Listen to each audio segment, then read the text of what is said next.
Pot smoking, quite apart from being illegal, is a problem. And we in the Bureau of Narcotics, or we in the enforcement community, have been accused of telling horror stories about marijuana that are not true. Once you start on this drug, you can't get away from it. It finally leads to death. It upsets their brains. And this is not the reason why marijuana or cannabis sativa is in our statutes as a dangerous substance or as a narcotic or anything else. It is a dangerous substance all by itself. Marijuana is the most prevalent narcotic among juveniles. And he begins with marijuana, which is quite easy to take and to smoke. It's something that he's done before. A powerful excitant, marijuana produces unpredictable emotional results. A good deal of the confusion concerning the effects of this drug is due to its very low concentration in American marijuana, or grass. I think this is the most important aspect of any discussion on marijuana.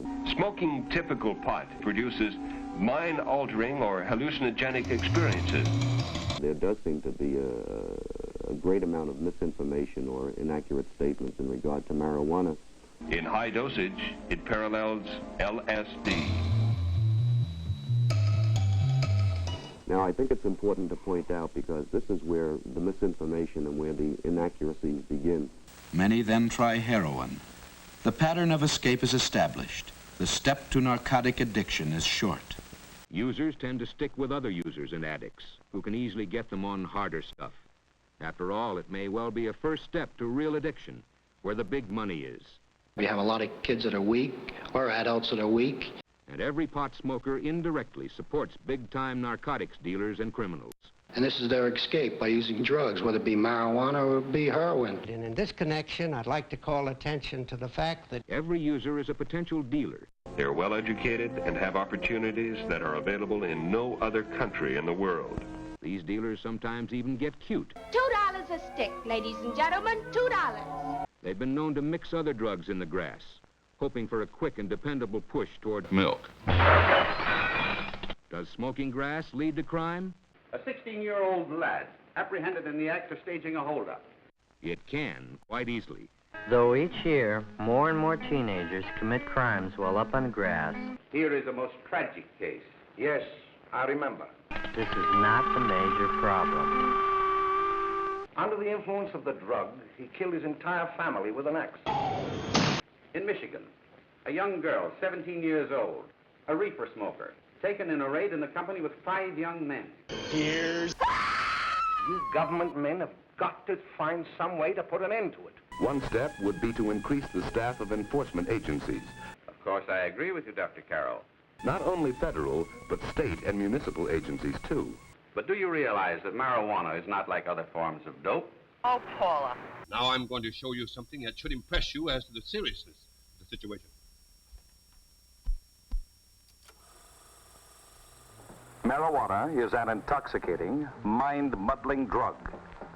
Its use can lead to abnormal behavior, to psychological dependence, and to abuse of other drugs. And no one who just finished smoking a cigarette ever forgot she was driving a car as she tripped out on the beauty of a back road nature trip.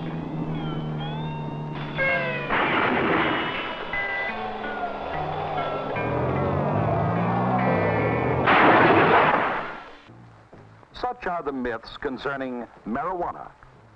The facts are otherwise. Well, there's a physiological effect and there's a psychological effect. Smoking may cause nausea, vomiting, diarrhea. It seems to speed up their pulse rate. It was once thought that the pupil of the eye becomes dilated, the white of the eye becomes bloodshot. Researchers now say there is little, if any, diarrhea. The person then becomes intoxicated. But, unlike alcohol, when you take too much at one time, you don't pass out.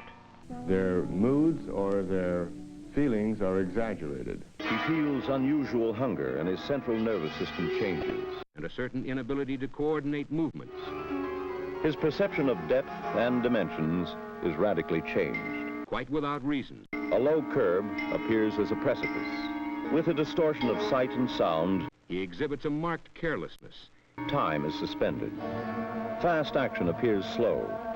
The whole world is distorted. But there are other effects. If while smoking, your brain sees a chair in a neutral setting, there may be little or no reaction. If surroundings are luxurious, the sensation may be pleasant. But if one's afraid, I look at chairs and he may get bad reactions, I can see the waves in them. ranging from mild depression to extreme anxiety. And it's pulsating, vibrating. Even gonorrhea. His senses and time perception are distorted. My eyes are an electronic microscope. He becomes confused. Everything pulsates. He displays irresponsibility and poor judgment.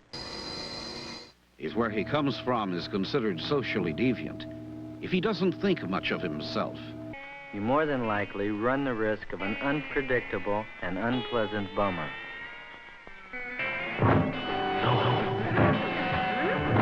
If you are lucky enough not to be on a bad trip and discover a frightening thing about yourself at that time. In some cases, symptoms may last or recur days or weeks after having smoked. A 20-year study of marijuana smokers in Greece showed there's a wholesome abandonment of goals and ambitions. Kids who get high repeatedly don't want to come down.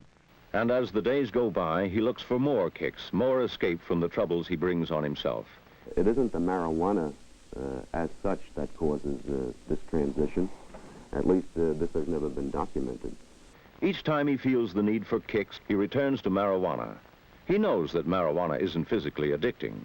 In time, the continued use of marijuana causes psychic and physiological changes in his body. And prolonged use may result in a loss of ambitious respect, the induced couldn't care less attitude. But he's not worried. He knows he can handle it.